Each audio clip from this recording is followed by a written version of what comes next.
खूप काही मुद्दा आणि आपल्या सूचना आम्ही ऐकलेल्या आहे आणि त्यापैकी जे महत्त्वाचा मुद्दा जे होतो त्याबद्दल आता कलेक्टर साहेबांनी टच केलेला आहे.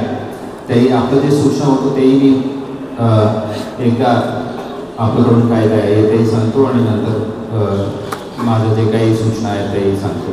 जे अल्टरनेट रूट्स जे आहेत ट्रॅफिक आम्ही बंद करून दुसरी रूट जे देतो त्याबद्दल आपलं विनंती होतो त्या रूटच्या परिस्थिती पण बघून घ्यावीची म्हणून. पण जे मेन रोडच्या ऐवजी आम्ही दुसरे देतो ते तेवढं ब्रॉड नसणार आहे. आता आम्ही एक 15 मीटरचे रोड बंद केलं तर बाजूचे रोड जे 9 मीटरचे असण्याची शक्यता आहे. ते काही तासासाठी आम्हाला जरा सांभाळावं लागेल. तरी आम्ही ट्रॅफिक डिप्लॉयमेंट आणखी वाढू जेणेकरून पुढे काही प्रॉब्लेम होणार नाही. आणि जे पताके आणि इतर जे डेकोरेशन्सबद्दलचे जे आहे आपल्याकडूनही काळजी घेणार आहे. काही उत्साही पदाधिकाऱ्यांनी लावून घेतलं तरी ते वेळोवेळी काढून घेणे आणि जे मंडप वगैरे क्लिअर करणे ते आमच्याकडून पण रिस्पॉन्सिबिलिटी आहे, आम्ही करून घेणार आहे.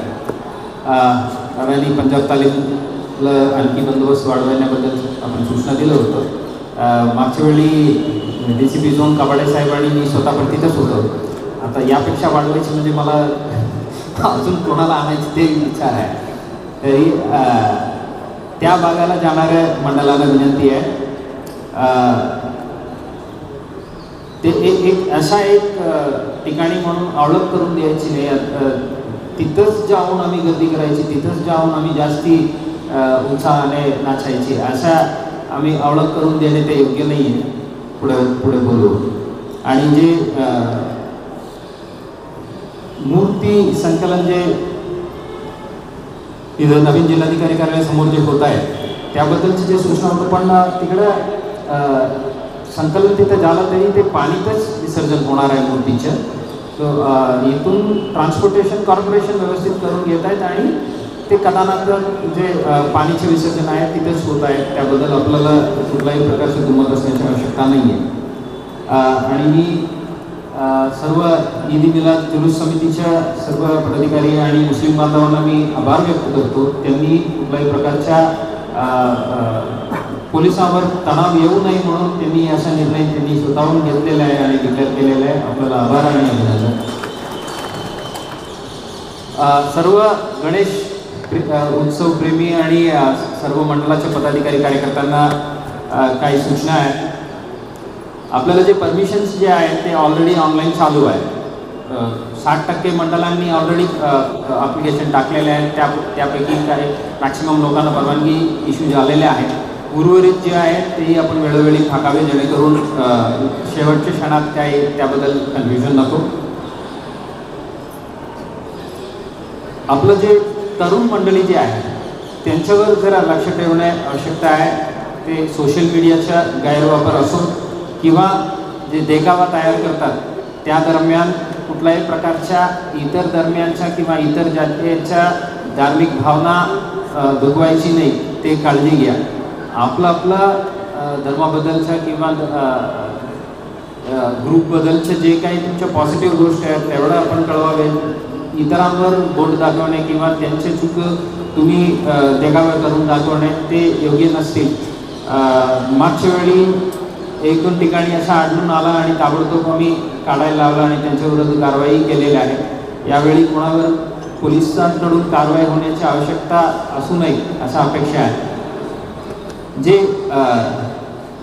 10 वाजताबद्दलचे जे विषय होतं त्याबद्दल आमची भूमिका सरळ आहे.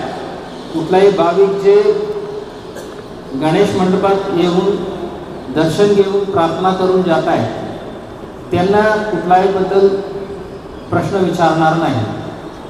आणि शासनाने 3 दिवस रात्री 12 वाजतापर्यंत टाईम दिलेला आहे. त्या दरम्यान त्यांच्या लाईट आणि त्यांचे जे काही भक्तिगीतचे गाणे वगैरे राहील त्या आम्ही बंदी करणार नाही. प्रश्न आहे जे टवाळखोर लोक आहे जे बिनकाम फिरत आहेत त्यांच्यावर लक्ष ठेवणे जेणेकरून जे आपला आई बहिणी महिला बंधू तिथं येत आहेत दर्शन घेण्यासाठी त्यांना त्रास येऊ द्यायची नाही. आता आपल्या घरच्या कोणी महिला येतात 11 वाजता दर्शन घ्यायला तिथं पोरं असे ट्रिपल सीटवाले दारू पिऊन तिथं थांबलं असेल चाय टपरीला चायनीज दुकानासमोर तुम्ही कम्फर्टेबल असणार नाही, त्यामुळे आम्ही बंद करतो. सो आपण कुठलाही गोरगरिबांना त्रास देणे उद्देश नाही आहे. जे विनाकारण त्या ठिकाणी त्या दरम्यान फिरतात त्यांच्यावर लक्ष ठेवणं आमचं कर्तव्य आहे, जेणेकरून आपलं घरच्या लोक जे आहेत ते सेफ घरी पोहोचणार. तर आम्हाला काही शौक नाही आहे रात्री 10 वाजता येऊन रोडवर उभं राहून सर्वांना बंदोबस्त करण्याचा. आम्ही पण आरामात ते आपलं जे काही उघडायचे ते उघडून ठेवा, ज्यांना जे करायचे करा म्हणून सोडलं तर ते आम्ही आमच्या ड्युटीला फेल होणार आहे. त्या दरम्यान अतिरिक्त लक्ष ठेवणे आमचं कर्तव्य आहे आणि त्यात सोलापूर शहर पोलीस नक्की काम करणार आहे. जे बिझनेस एस्टॅब्लिशमेंटच्या आर्थिक नुकसान होत आहे म्हणून जे काही त्यांचे ग्रीव्हन्सेस असलं तर शहराच्या कायदा व सुव्यवस्थेसाठी फक्त काही दिवस त्यांनी वेळेत बंद करणे आवश्यकता आहे. ते आम्ही हे करत नाही ते 6 वाजता बंद करा म्हणून, 10 म्हणजे खूप झालं. आणि यात काही पर्टिक्युलर ग्रुपला किंवा काही पर्टिक्युलर एस्टॅब्लिशमेंटच्या टार्गेट करायची अजिबात उद्देश नाही आहे. आपलं बिझनेस संपल्यानंतर बिझनेस वेळेनंतर ते बंद करून घेतलं तर बरं आहे. आणि जे रिटर्निंग क्राऊड जे आहे ते मी म्हणतो विसर्जनच्या दिवशी 12पर्यंत जे काही मिरवणूक आहे ते संपल्यानंतर सर्वांचं एक कंट्रोल सुटत आहे. ते परत जाताना एक मंडळांच्या दुसऱ्या मंडळासोबत काही धक्काबुक्की झालं, ते मारामारी होत आहेत वगैरे. आपलं सर्व ज्येष्ठ पदाधिकाऱ्यांना विनंती आहे, आपण जरा थांबून तुमच्या मंडळाच्या कार्यकर्ते व्यवस्थित आपलं मोहल्ल्यात पोहोचेपर्यंत तुम्ही जरा लक्ष ठेवा. आमचा बंदोबस्त नक्की असणार आहे, पण तुम्ही तुमच्या लेवलला केलं तर गुन्हे दाखल करण्याच्या किंवा आरोपी उचलण्याच्या परिस्थिती येणार नाही. सो आपल्याला विनंती आहे आपल्याकडून व्यवस्थित तेही सहकार्य व्हावे. मेन मुद्दा आहे आपला डीजे डॉल्बी किंवा स्पीकरबद्दल. पोलीस विभागाकडून किंवा प्रशासनाकडून आम्हाला ते डीजे आहे किंवा लसीम आहे किंवा डाल तशा पताका आहे हे विषय नाही आहे. आम्हाला नॉईज पोल्युशन लेवलबद्दलचा मुद्दा आहे. आता असा गैरसमज नको ते फक्त गाणं वाजलं तर चूक आहे, इतर काही केलं तर ते चालेल म्हणून, असं नाही. आम्हाला डेसिबल लेवल दिलेलं आहे, त्या डेसिबल लेवलच्या वर आहे खाली आहे हेच मुद्दा आहे. पण मॅक्सिमम जे आहे ते डीजेला जे गाणं वाजतात त्या ग्रुप्सकडून त्या कायद्याचे उल्लंघन होत आहे. आणि आम्हाला आता पूर्वी विभाग मध्यवर्ती डीजे मुक्त आहे आणि नीलमनगरच्या मध्यवर्ती डीजे मुक्त आहे असं त्यांनी घोषित केलेलं आहे आणि अगोदरपासून ते डीजे मुक्तच आहे. पण आपलं उर्वरित 7 मध्यवर्ती मंडळे जे आहेत त्यांच्या भूमिका अजून स्पष्ट नाही आहे.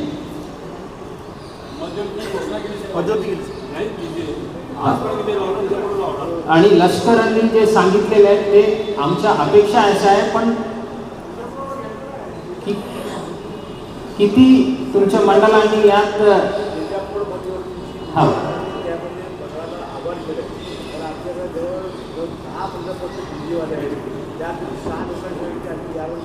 चांगली गोष्ट आहे. आता जे आव्हानचं जे गोष्ट जे आहे ना ते डायझी आहे, त्यावर आम्ही निर्णय घेऊ शकत नाही. सो आणि जे काही मंडळांचं हे अडचण आहे आम्ही आता ॲडव्हान्स दिलेलं आहे ते काय करायचे म्हणून ते आमच्या गॅरंटी आहे.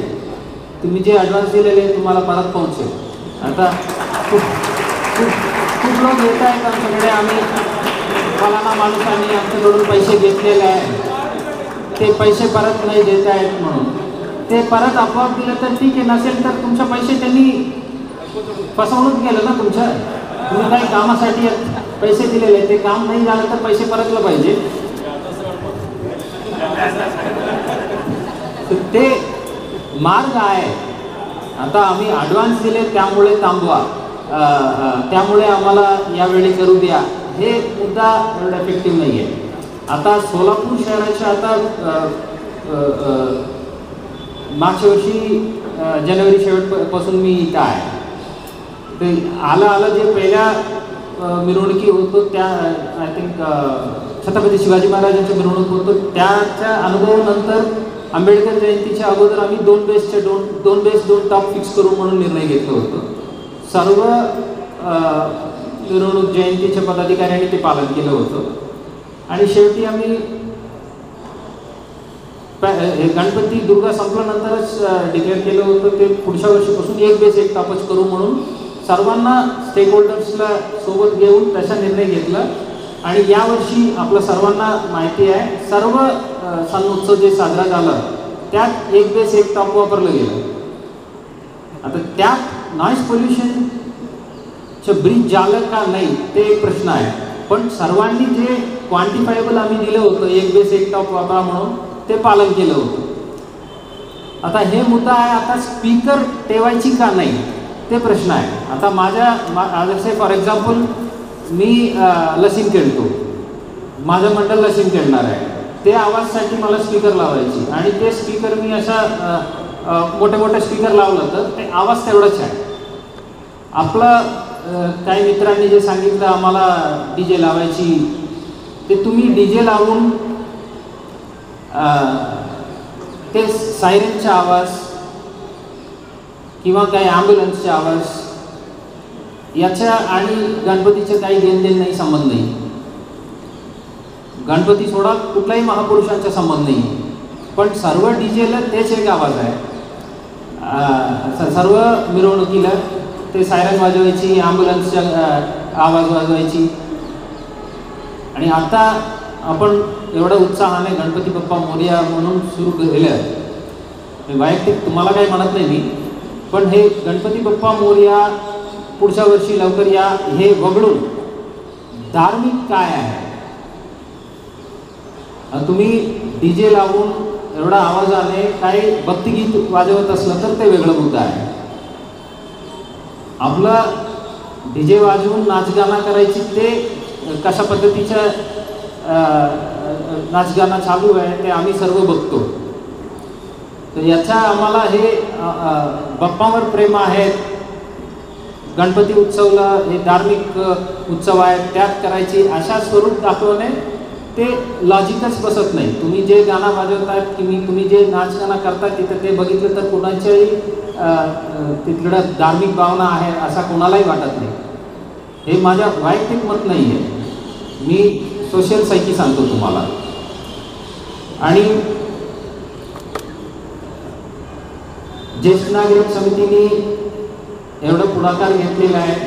काल मोर्चा केलं, कलेक्टर साहेबांना भेटलं आणि कलेक्टर साहेबांनी त्यांना पूर्णपणे ऐकून घेतलं आणि साहेबांनी आवर्जून मला सांगितलं साहेब मी पण येतो शांतता समिती बैठकीला, मी पण बसतो. म्हणजे हे या मुद्द्यावर किती महत्त्व प्रशासन देतात हे कळते त्यामधून.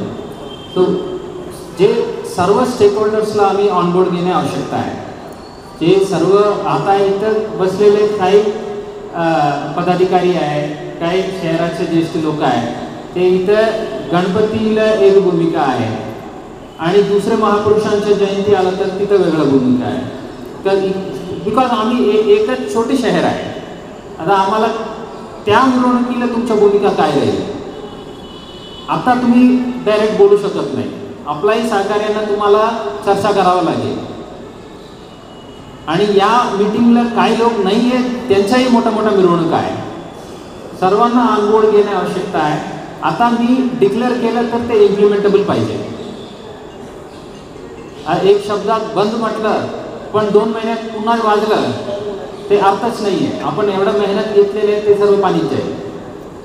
तशा होऊ न देता असा 2 बेस 2 टॉप म्हटलं सर्वांनी पालन केलं, पूर्ण वर्ष झालं. आणि 1 बेस 1 टॉप म्हटलं आता ते एक पद्धत लागलेले आहे. ते अजून कमी करायची ते आपल्या हातात आहे. आता एक मोहीम सुरू झालेली आहे. हे जे हिट मिळालं आहे ते वापरू आम्ही. आणि सोलापूर शहराचं जे असा अवलोक आहे, एक नेगेटिव्ह इमेज जे बनलेलं आहे ते बदलणे अत्यंत आवश्यकता आहे. सर्वांनी मिळून नक्की करू. ठीक आहे. आता उर्वरित जे दिवस आहे त्यात आम्ही सर्व स्टेक होल्डर्सला ऑनबोर्ड घेण्याचा प्रयत्न करू जेणेकरून हे पोलीस प्रशासनाकडून किंवा जिल्हा प्रशासनाकडून हे डिक्लेरेशन येण्यापेक्षा आता जशा एक मध्यवर्तींनी उठून आपलं विनंतीला मान देऊन त्यांनी स्वतः डिक्लेअर केलं आम्ही आणणार नाही म्हणून, तशा सर्वांच्या तोंडातून आणणे ते महत्त्वाचे आहे. तशा करून घेऊ. ज्या ज्या मंडळांना ॲडव्हान्स दिले म्हणून जे प्रश्न आहे ते मला वैयक्तिक संपर्क करावे, आपला प्रश्न सूट होईल. ठीक आहे, ते उद्देश. आणि दुसरी महत्त्वाचा मुद्दा आहे, पर्टिक्युलरली विसर्जनच्या दिवशी आपलं सर्व कार्यकर्त्यांना, आपलं सर्व पदाधिकाऱ्यांना तुम्ही रिपीटेडली हॅमर करा, हे गणेश उत्सव आहे. ईदी मिलादचा उत्सव 7 तारीख होणार आहे. मस्जिद समोर जास्ती गर्दी 7 तारीखला राहणे अपेक्षा आहे. आता इकडं उलटच चालू आहे. 6 तारीख सायंकाळीची जी मिरवणूक आहे त्यात जास्तीत जास्त गर्दी आम्हाला अपेक्षा आहे. आपला आजोबा गणपती समोर किंवा आपा गणपती समोर तिथं जास्ती गर्दी पाहिजे, तिथं जास्ती वेळ आम्हाला नाचूया किंवा साजरा करूया म्हणून मंडळाकडून अपेक्षा यायला पाहिजे, विनंती यायला पाहिजे. पण त्या दिवशी तिकडं खाली आहे, उलट मस्जिद समोर जास्ती गर्दी आहे किंवा जास्ती वेळ तिथं नाचतात, तशा प्रकार होणे ते योग्य नाही आहे. आणि एवढं चांगला धार्मिक भावना आहे तशा उलट दिशेने काम करणारी गोष्ट आहे. कुठल्याही ठिकाणी जाऊन शक्ती प्रदर्शन करून काही फायदा होणार नाही आहे, उलट शहराला गालबोटच लागणार आहे आणि वैयक्तिक तुमच्यावर गुन्हेही दाखल होणार आहे. तसा करू नये. सर्व तरुण मित्रांना माझा नम्र विनंती आहे, कोणाच्या वैयक्तिक फायद्यासाठी, इतरांच्या वैयक्तिक फायद्यासाठी तुमचं भविष्य तुम्ही वेस्ट करू नये. आपलं फ्युचर जे आहे, विनाकारण गुन्हे दाखल झालं, ते कुठलाही कलम असो, छोटा मोठा FIR दर्ज झालं मतलब तुमच्या जीवनभर तुमच्यावर एक शिक्का लागत आहे. त्याचा तुमच्या फ्युचर वेस्ट करू नये. तुम्ही काही अब्रॉड जायची, फॉरेन जायची, नोकरीला जायची, सरकारी नोकरी लागायची, कुठल्याही इश्यूत तुम्हाला ते फायदा होणार नाही, उलट ते रास्ता तुम्हाला पूर्णपणे बंद होत आहे. मागच्या वेळी पण मी सांगितलं होतं, एक उमेदवार आमच्या पोलीस भरती झालं, पण एक छोटा केस होतो त्यामुळे ते भरती झालेले कॅन्डिडेट आता लिस्टमधून बाहेर पडलेलं आहे. ते पूर्ण परिवार कामदान अशा एक पिढी मागे गेलेलं आहे. एक सरकारी नोकरी म्हणजे अशी छोटी गोष्ट नाही आहे. आपलं सर्वांना विनंती आहे, विनाकारण इतर दरम्यानच्या प्रार्थनास्थळासमोर गर्दी करू नये, तिथे जाऊन धिंगाणा करू नये. दादांनी जे सांगितलं आता तिकडे जास्ती बंदोबस्त देणे आवश्यकता आहे म्हणून अपेक्षा आहे. हे आमच्या धर्माचं नाही आहे, इथं आम्ही जास्ती थांबायची नाही म्हणून स्वतःहून मंडळ पुढे गेलं तर बरं राहील. ते महत्त्वाचे आहे. एक मॅच्युअर्ड सोसायटी, प्रोग्रेसिव्ह सोसायटीचे ते सिम्पटम आहे. उलट आम्ही जाऊन इतर दरम्यानच्या प्रार्थना स्थळासमोर आमचे पोरं नाचणे कुठेतरी फंडामेंटल चूक आहे. ते सर्व ज्येष्ठ पदाधिकाऱ्यांना मी विनंती करतो, आपलं मंडळचे जे गाडी ऑपरेट करतात त्यांना सक्त सूचना द्या, इतर दरम्यानच्या धर्मस्थळासमोर विनाकारण जास्त वेळ घालू नये. आपण जसं हक्काने त्यांना सूचना दिलं, तुम्ही बॅनर लावू नये म्हणून, हे आपलं एक भाईचारा आहे, त्यामुळे तुम्ही एवढा हक्काने सूचना दिल्या. त्याच्यात ते बोलत नाही, पण ऑब्झर्व केलं म्हणून मी सांगतो तुम्हाला. आता गणेश उत्सवाच्या जास्तीत जास्त वेळ आम्ही गणेश मंदिरात घालू आणि तिथं प्रार्थना करू. आणि ज्यांना असा उद्देश आहे, आम्ही हे गणेश उत्सवाचे 10 दिवस आहे, आम्ही मोकळं फिरण्यासाठी मिळत आहेत म्हणून, हे चुकीच्या विचार आहे, बदलून घ्या. 10 दिवस आपण पूर्णपणे धार्मिक भावना बागलावे. मंदिरात जा, मंडपात जा, प्रार्थना करा. आणि जे जे लोकांना आता मंडळाच्या अध्यक्ष आहे किंवा ज्येष्ठ पदाधिकारी आहे, तरी ते पूर्णपणे आरती पण यूट्यूबला लावतात. त्याचा जोपर्यंत आहे तोपर्यंत आम्ही आमच्या धर्माचं काही जास्ती पालन तिकडं होत नाही. आता ते जसं गाणं बंद करून आम्ही हे लावून म्हणून अमोल बापूंनी पण विनंती केलं, आरतीच आम्ही यूट्यूबला लावलं तर मग राहिला काय, तर त्याचा आपल्या तरुण पिढीला आपण सूचना द्यावे आणि आपण सर्वांनी दिलेल्या सूचना आणि जे काही मुद्दा आपण मांडलेले आहे त्याचा आम्ही नक्की नोंद घेतलेला आहे आणि त्याचा फायदा घेऊ.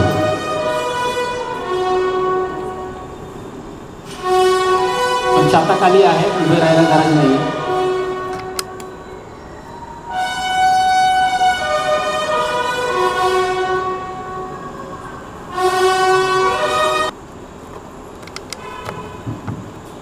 RTO साहेबांना विनंती आहे, सर्व DJ व्यावसायिक लोकांना बोलून जे काही डिस्क्रिपन्सीज आहेत त्यानुसार योग्य प्रतिबंधात्मक कारवाई करून घेऊ, जेणेकरून जे सध्या चालू आहे ते आणखी मिनिमाइज करण्याचा प्रयत्न आजपासूनच सुरू करू. सर्व स्टेक होल्डर्सला ऑन बोर्ड घेऊन सकारात्मक निर्णय घेऊ, जेणेकरून ते सस्टेनेबल राहील. आता आज मी या पदावर आहे, मी बंद केलं, पण पुढच्या सीझनला पुन्हा सुरू झालं, ते टिकणार नाही आहे. सस्टेनेबल डिसिजन घेऊ, जे आता डिसिजन होईल ते भविष्यात तसंच राहील असा आम्ही निर्णय घेऊ. सर्व ज्येष्ठ नागरिक मंडळींना पुन्हा मी अभिनंदन करतो आणि आभार व्यक्त करतो. या शांतता समिती बैठकीसाठी आवर्जून जिल्हाधिकारी महोदय स्वतः आला आणि उपस्थित राहिला, त्याबद्दल त्यांनाही मी आभार व्यक्त करतो. उपस्थित सर्व गणेश भक्तांना यावर्षीच्या गणेश उत्सव आणि सर्व मुस्लिम बांधवांना ईद मिलाद उत्सव चांगल्या रीतीने शांततेने साजरा करू असं आवाहन व्यक्त करतो. सर्वांना शुभेच्छा देतो. जय हिंद, जय महाराष्ट्र. छोटे फंक्शन के लिए Mayur classic AC banquet hall मिलेगा सिर्फ 10,000 रुपयों में. Mayur classic AC banquet hall, जुड़े Solapur. Management by spice and ice events. Jayesh Darbi collection, cotton, linen यासह अनेक ब्रँडेड कंपन्यांच्या सुटिंग शर्टिंग साठी जयेश दर्बी कलेक्शन, 7 रस्ता मोदी पंकाविहिरी जवळ सोलापूर.